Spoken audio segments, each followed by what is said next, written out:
All right, joining me today on Pirate Radio Live, former Pirate. Now you can hear him for the home games on the Pirate Sports Network, calling the action. Kevin Monroe joining us today. Kevin, how you doing, man?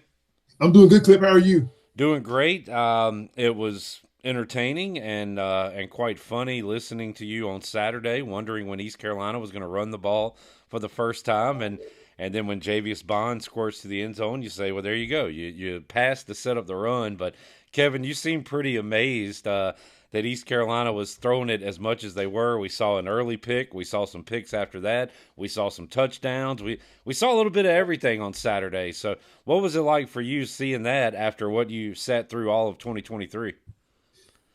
It's a big difference in 2023. For one, I saw a quarterback who was confident, who was in command, who didn't seem gun shy or nervous about the situation, about the moment. And Jake Garcia, that ball was out of his hands in under 3 seconds, almost every snap.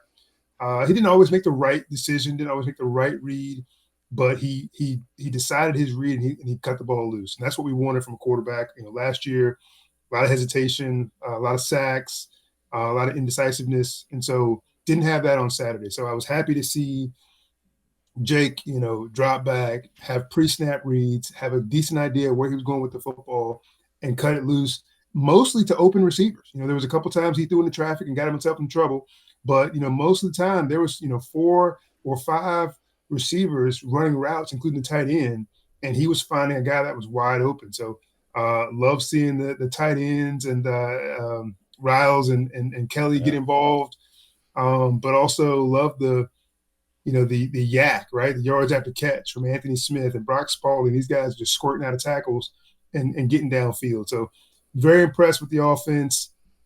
Obviously some things to clean up, but huge difference from last year.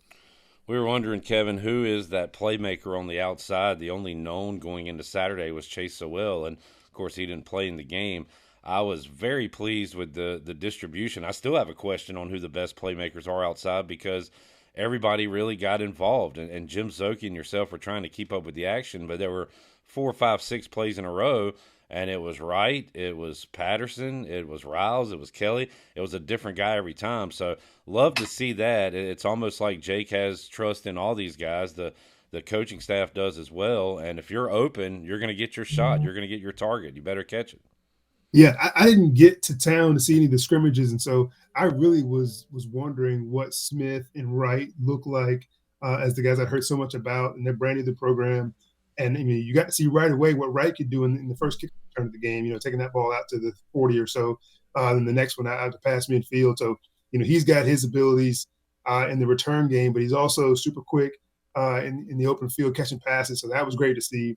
Anthony Smith has got more height to him, catches the ball well, and can run after the catch. So that was great to see as well. And I knew Brock Spalding, what he could do, how strong he was, his ability to break tackles and get into the open field and make things happen. Surprised to see him on the outside this year instead of in the slot where he was earlier in his career, but he handled it well. He's going up making catches. So yeah, there's you if you watch that game not knowing about Chase so well, you'd say the Pirates are deep at receiver. Got some good guys going in. They don't need anything else. But we already know what Chase can bring. So he's gonna steal some snaps from somebody. He's gonna take some reps from somebody. But we'll be happy to see him back when he gets back there. And then Kevin, you mentioned Riles. He might have been the standout. Of course, he had the long touchdown catch, but his play to contort his body and show that athleticism to stay in bounds, tap the pylon.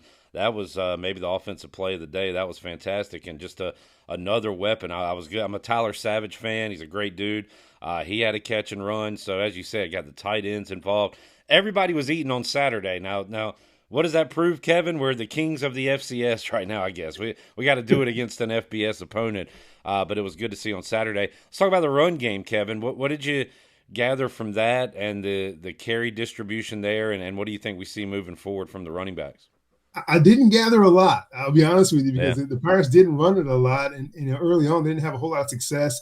It's hard to tell with what we saw at the end of the game with Montgomery if that's legit or if that's against twos and threes from an FCS team. The reason he was getting so many yards per carry, but we saw a couple decent runs from Raji Harris, and we saw Bond do his thing. He scored a touchdown, but nothing we didn't sustain any drives with the run. We didn't pick up a bunch of first downs with the run, and I don't expect us to do that at all this year.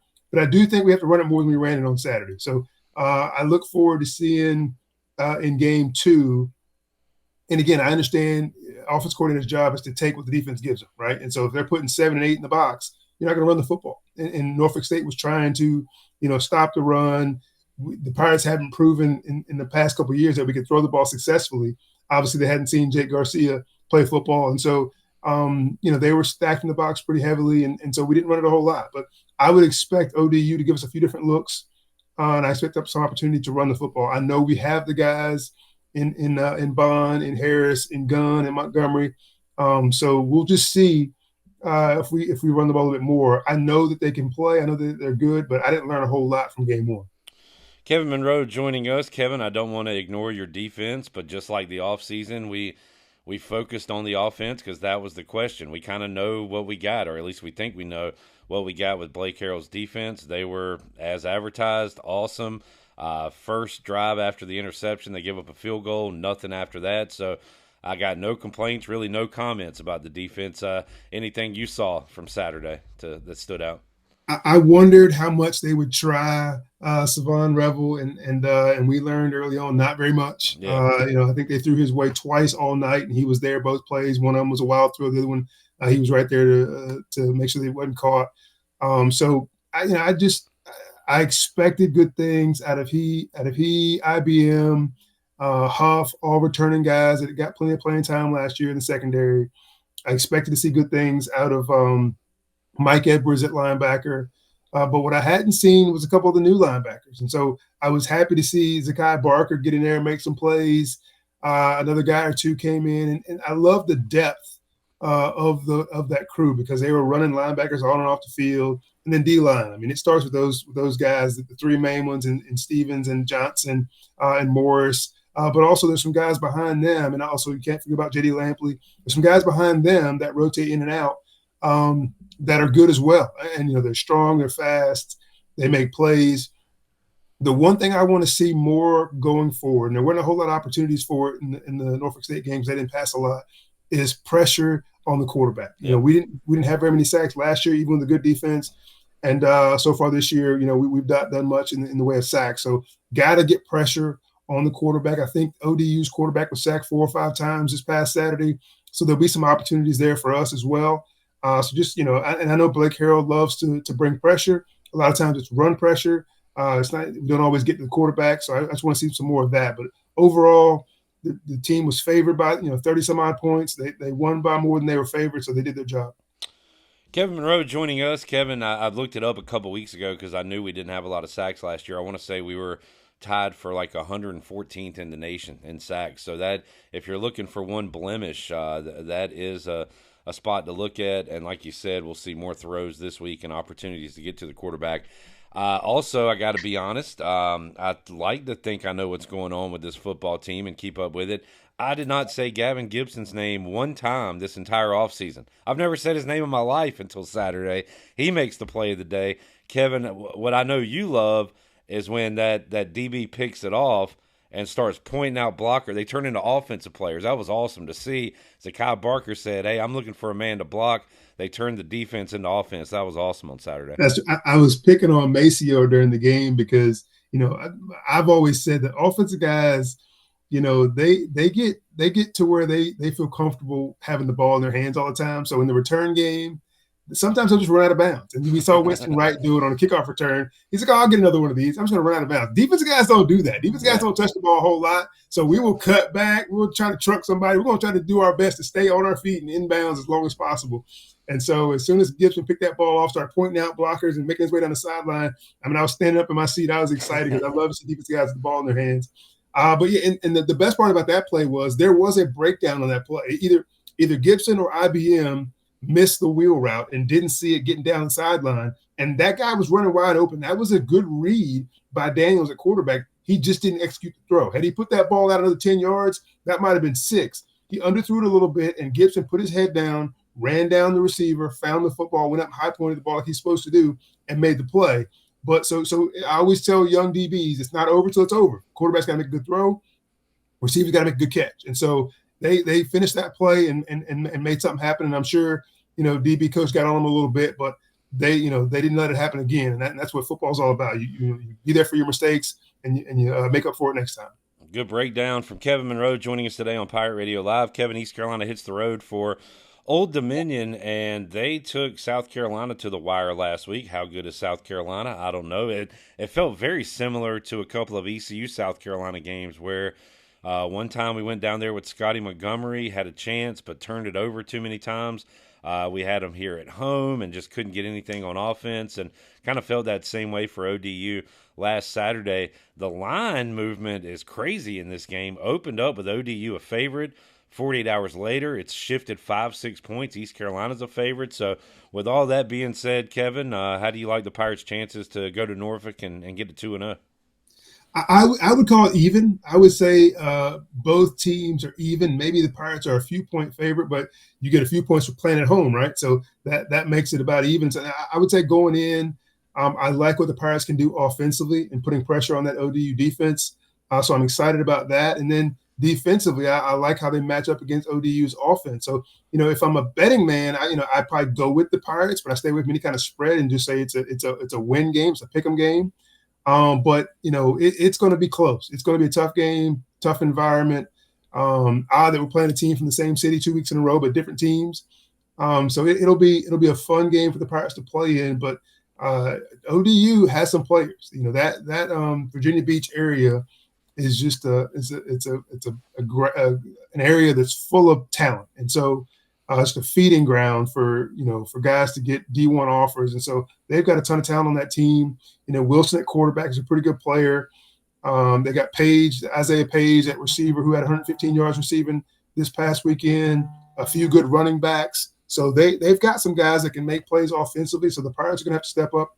They're not going to shy away from Savone Rebel at corner or IBM. And so they're going to take some shots downfield, and they're going to try to run the football. And so East Carolina's going to have to be, effective in the back end, put pressure on the quarterback. Linebackers got to make tackles and not miss tackles and let guys get in the open field, get in the second and third levels, trying to make plays downfield. So, it's hard to call it. I'm leaning towards the Pirates, of course, but I think it'll be a very close game. Kevin Monroe joining us. If you want to hear some college picks from Kevin, tune in to the Bud Light pregame tailgate on Saturday. He's going to be our Pirate picker coming up this week. So let's get to the NFL before we let you go today, Kevin. And your Cowboys taking on the Browns. My Commanders have the Bucks. But we got Thursday and Friday night football coming up tonight. It's Lamar Jackson and the Ravens taking on the Chiefs. And then Friday night, Eagles and Packers from Brazil. I love this Friday night game. Brian Bailey with Touchdown Friday didn't love it that much. You, as a high school parent, dad, might not love it as much. But, Kevin, I love the back-to-back nights of football before we even get to Sunday. What do you think? No, it's cool. And I've always loved Thursday night football. I think that's fun. And it's actually kind of taken the place of Thursday night college football for me. I like watching the NFL games, especially with fantasy football. You get into it.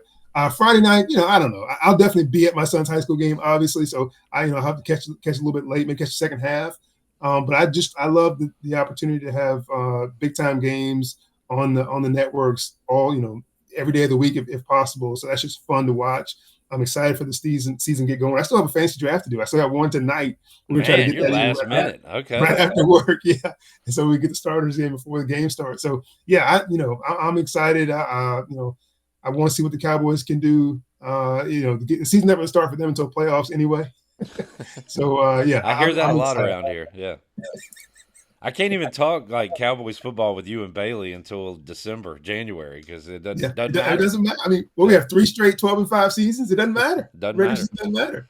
Kevin, thanks so much for joining us today, man. We'll check in with you Saturday and get some picks from you. But thanks for joining us on Pirate Radio Live today, Kevin. Anytime, Clip. Appreciate it.